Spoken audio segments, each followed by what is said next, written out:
The more you think about Syrup Village, the more you have to say about it. So for our Patreon bonus video for this month, I thought we'd talk about the little bit more I have to say about Syrup Village. If you were somehow unaware, earlier this month I released a near 50-minute video talking about all the things I appreciated about Syrup Village and talked about how it was my favorite One Piece East Blue arc. Now since this video exists, that's obviously a lie. There's still some other things I'd like to say about Syrup Village even now that came to me after the scripting process of the video was completed. And that's what I'm here to share with you today. These ideas aren't as well fleshed out as those featured in the original Syrup Village video, but they are noteworthy enough, and interesting enough, for me to think it's worthwhile to share them in this video nonetheless. The first bonus idea I've been wrestling with from Syrup Village specifically relates to Usopp's lies. I think all of the desperate lies Usopp tells, at least in Syrup Village, are his desires. Obviously this fits with a few of his lies immediately. His most frequently told and maybe most famous lie about the pirates coming, as I talked about a whole lot in the original video, reflects his desire for his father to come back to Syrup Village and take him and his mother out to sea with him. So in this instance, his lie is his desire, as it's explained blatantly at the end of the arc with his flashback. But interestingly, when you think of some of his other lies in Syrup Village, they also reflect the desires of Usopp. Usopp, when he first meets the Straw Hats on the beach, lies about having thousands of men at his back ready to squash the invading pirates, and later in that scene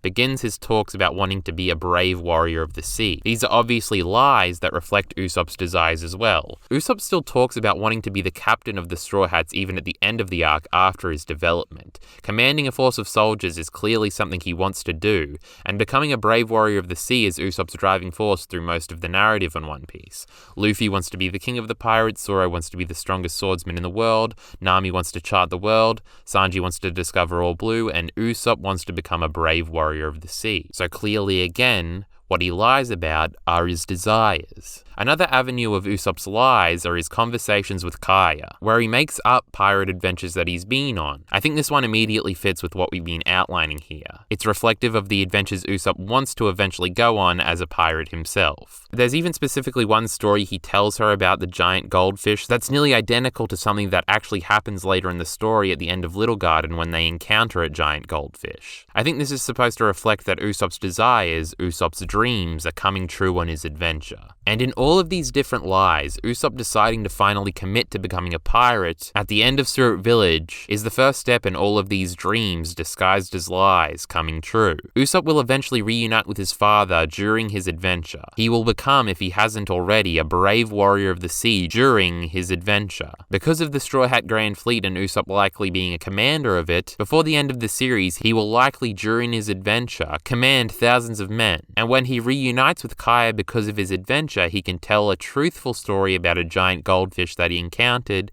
instead of a fabricated one. Usopp at the end of Syrup Village finally makes the stand to do something about the things he wants. He won't let his lies, his dreams, be dreams. He's going out to do something about them, and he's going after what he desires rather than lying to himself and to others about already having done them. So ultimately I think this checks out. Another interesting part of Usopp's perfect introduction in Syrup Village is that his lies reflect his desires. After all, when people lie in reality, they are usually projecting what they want to be and what they actually want, and Usopp as a character in Syrup Village as an arc was always a vehicle to thematically discuss the morality of lying and what lying truly means. And this is an interesting additional layer due for analysis in that conversation. Also, if you analyze what I just went over from a long-term character writing standpoint, it's also Oda outlining Usopp's entire arc as a character throughout the series, to eventually walk the walk of his lies rather than talk the talk. These are things Oda has written in to be a guide for Usopp's character in the future, and it shows that Oda had planned out, or at least had a vague idea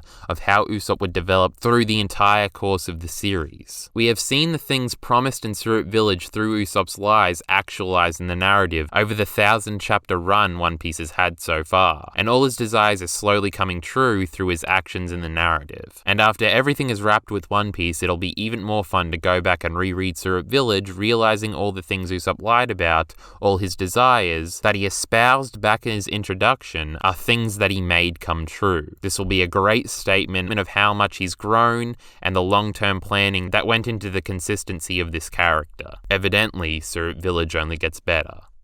Another notable little point that I've noticed after the fact about Syrup Village is that there's even more thematic potency with the kids inheriting the pirates are coming call at the end of the arc.